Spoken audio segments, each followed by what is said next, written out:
Yeah. It's awesome. But so we would practice against them, and like once they would come to us, once we would go to them, and it never seemed to happen when we were in Frostburg. But when we would go to Latrobe, it was like fights would break out all the time, and I think this is why we didn't do it for a couple of years after that. We had a goal line scrimmage. And, you do the one-on-one pass pro and you do some other things, 7-on-7, and tensions are a little bit high. But then you go down. The goal line is all about hitting. It's just nonstop the goal hitting. line, yeah. And it was, we were on offense. We put the ball on the 1-yard line, and you had 3 shots to get in the end zone. And it was an all-out, as soon as the ball snapped, it was an all-out brawl. Just to see if you could get some, and we kept telling Stephen Davis was our running back. We're like, just run around the edge, right? Because everybody else is worried about fighting. Everybody else is worried about fighting. Just run around the edge. Sure enough, he'd run it right up the middle. Coach kept telling him, "No, you have to run up the middle." No, don't run up the middle. That's where the fight is. and so we had 3 downs to get it in. We get it in on the third one, and each one was an absolute brawl. After it was 5 minutes before we would get back in the huddle. And Bill Cowher was the coach at the time, and Norv Turner was our coach. And it was after 3 downs, they're like, "We're not doing this anymore. Go home." So were you against like James Harrison and Lamar Woodley at the time? No, Lamar was. I don't even know if he was at college yet. He was a few years behind me. I'm trying to think of who. Well, Joey Porter. Porter, okay. Would have been there. Loved going against him. That would Mike Vrabel, I think, was there at the time. Defensive end before he went to New England. Was he there at the time? I think he was. And so there was always this, whenever we played against Buckeyes in the NFL, it still was. Football fights are always, to me, fascinating of what guys will end up doing in the fight. Like, why are you punching somebody who's wearing a face mask? Because you're only going to break your hand. Right. The face mask is a handle. It's not something you push or punch. It's something you grab. And then once you grab somebody's face mask, that's why it's a penalty in the game, because you can have absolute control of it. And so it was a matter of guys getting their helmets ripped off, and it was hockey-esque because you rip somebody's helmet off, and then this is back when the jerseys weren't necessarily tailored the way they are now. Practice jerseys definitely, and so guys would be pulling jerseys over heads, and it was an all-out brawl. There's no tie-downs straps there. Then we pull a Kyle Turley and just launch the helmet as far as they could throw it. Oh, sure. I mean that was the fun part is as soon as you grab a piece of equipment, if it's off, you throw it as far as you can. You don't throw it at somebody, but you throw it as far as you can. And when it's all said and done, everybody's trying to find their parts to get back in the huddle. Where's my helmet? Where's my shoe? 248-539-9797 is the telephone number. John is on his cell phone. John, welcome to 97.1 The Ticket. Hey guys, how you doing this morning? All right, John. Hey, I just had a quick story about back in the early 70s, middle school, 8th grade, playing at a Class A size middle school football team. We had like 40 guys on the team, and when they lined us up for picture day, I was the second to the last because they went by height. And my buddy Spaz next to me was the smallest. Well, it got to be the day before our first football game. The coach just figures out that he hadn't set up a kickoff team yet. So he lines up, of course, the 11 biggest guys on the team. And they were all monsters. We had guys with beards in 8th grade on our team.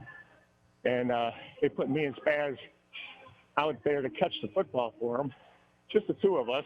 And after about the 5th kickoff, coach says, "Okay, this time run down there and hit the guy with the football." So they came flying down, and Spaz caught it first, and they just killed him. Just knocked him down and killed him. So the coach yells out, "Okay, come back and do it again." So go back again. And they did it again. And then so he cut himself up. I was going to say, I think the shark was lurking. Yes. I don't know if Jaws was swimming around or not. Jaws was going to get Spaz. Yeah. Mike is in Warren. Mike, welcome to 97.1 The Ticket. Hey, Mike. Good morning, guys. How you doing? All right. I got a champ and champ for you, and of course, champ is what you guys were saying about the first responders. big time. Chump has to be J.B. Cooper. If you didn't hear about this one, he plays the European Basketball League.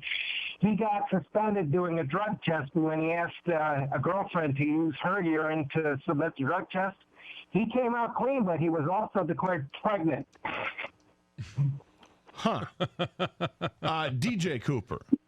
Okay, my bad. Thought it was DJ. I see DJ here, so. Yeah, no, it's DJ. You said JB, but it's DJ Cooper, yes. My bad. It's okay. Yeah, he was suspended from competition by FIBA back in 2008. And the report is that the suspension came after a drug test administered by the governing body revealed that he was pregnant. Yeah, my friend I was on Facebook. My friend sent me the story, and I had a laugh. This was stupid. So yeah, he deserves to be a chump. Yeah, that's definitely chump worthy. Yeah. Guys will make that mistake. Dumb guys will make that mistake. You tested positive for baby? Yeah. What a way to find out your girlfriend's pregnant. That is something. I had no idea. Yeah. He's asking the league for a paternity test now. What is it? How dumb would he be if he actually knew that she was pregnant at the time and then still submitted the urine? And then found out it wasn't his baby. There's some dumb people out there, man. Really some dumb people. When it comes to beating the drug test. It's our teammate. The beating the drug test, the stories are always hilarious. The Whizzinator. Who was it that had the Whizzinator King with the Viking? Ontario Smith. And then you had Tony Mandarich in the ESPN short they did on him. He talked about how he beat the urine test with rigging up some system with a hose and a pump and going and just and that's the lengths you go to. Well, and so that leads to the rules of how you have to go through the drug test now. And the drug test now, and I'm sure it's the same as when I was still being drug tested, is it's knees to chest. It has to be visible, and so you got to pee into a cup. Basically, you get naked. Yeah, you get naked and pee into a cup. And one of my last ones, I got called during the summer when I was living in northern Michigan, and they sent a guy up to a hotel room and just said, "Hey, you got to show up and pee in a cup." Okay, no problem. So you show up, and it's the same rules. You got to get nude in a hotel room with another dude. And so then being the class individuals that most football players are, right, is you once the juices are flowing, you don't stop until it's at the very top, and then you hand that cup off, and it's just and then it's spilling all over. A heavy the place. handoff. Oh, sorry, dude. Oops, my bad. Sorry. The guys never got wide, so just set it out around the counter. No, there was an old timer that used to do ours in Washington.